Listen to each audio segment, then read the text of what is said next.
दोस्तों, मामा की लड़की द्वारा अपने जीजा के साथ मिलकर अपने फूफी के लड़के की हत्या कर दी जाती है। अस्सलाम वालेकुम दोस्तों, घटना है पहाड़ी तहसील के कठोल गांव की। पहाड़ी के पास में कठोल गांव है, वहां की घटना है।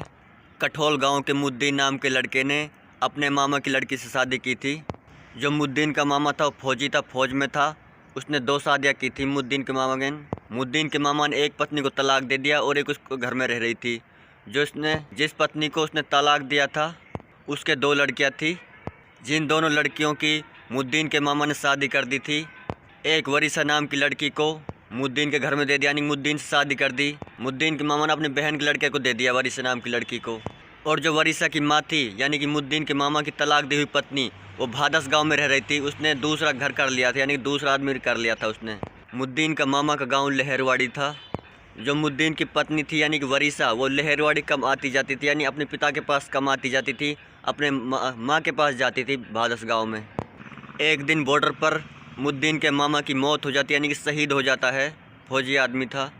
शहीद होने के कुछ दिन बाद मुद्दीन के मामा की तलाक दी हुई पत्नी और उसकी दोनों बेटियाँ अपना हिस्सा मांगने आ जाती हैं, ज़मीन जायदाद लेने आ जाती हैं। जो भी फौजी आदमी को क्लेम वो फंड मिलता है, उसमें अपना हिस्सा मांगती है। हिस्सा भी ले लेती है, लेकिन उससे उनका पेट नहीं भरा। फिर मुद्दीन से कहती है कि तू हमारे साथ मिलकर इस ज़मीन को बिकवा। लेकिन मुद्दीन इस बात से इनकार करता है कि मैं चाहे गरीब हूँ या फिर अमीर हूँ, अपने घर पर हूँ, मैं दूसरे का हक नहीं मार सकता, दूसरे की ज़मीन जायदाद नहीं बेच सकता। मुद्दीन की पत्नी और वरीसा की माँ वो भड़क उठती हैं और मुद्दीन पर गुस्सा होने लगती है। एक दिन मुद्दीन को भादस गाँव बुला लिया जाता है कि तू वरीसा को यहाँ से ले जा कठोल गाँव अपने यहाँ। तो मुद्दीन अपनी पत्नी को लेने चला जाता है।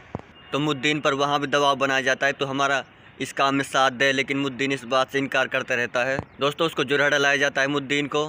घर वालों का आरोप है कि मुद्दीन को जुरहड़ा में लाकर मारा पीटा जाता है 4-5 लोगों द्वारा।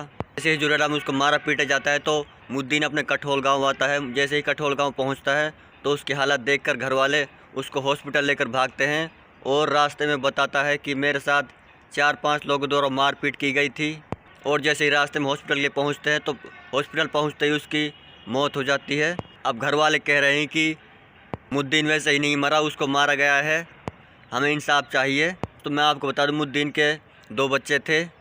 मेवात में अक्सर ऐसी घटनाएं होती रहती हैं। दोस्तों, आपकी क्या राय इस वीडियो पर, आप हमें कमेंट करके ज़रूर बताएँ। दुआ में याद रखना। तब तक के लिए नमस्कार, बाय बाय।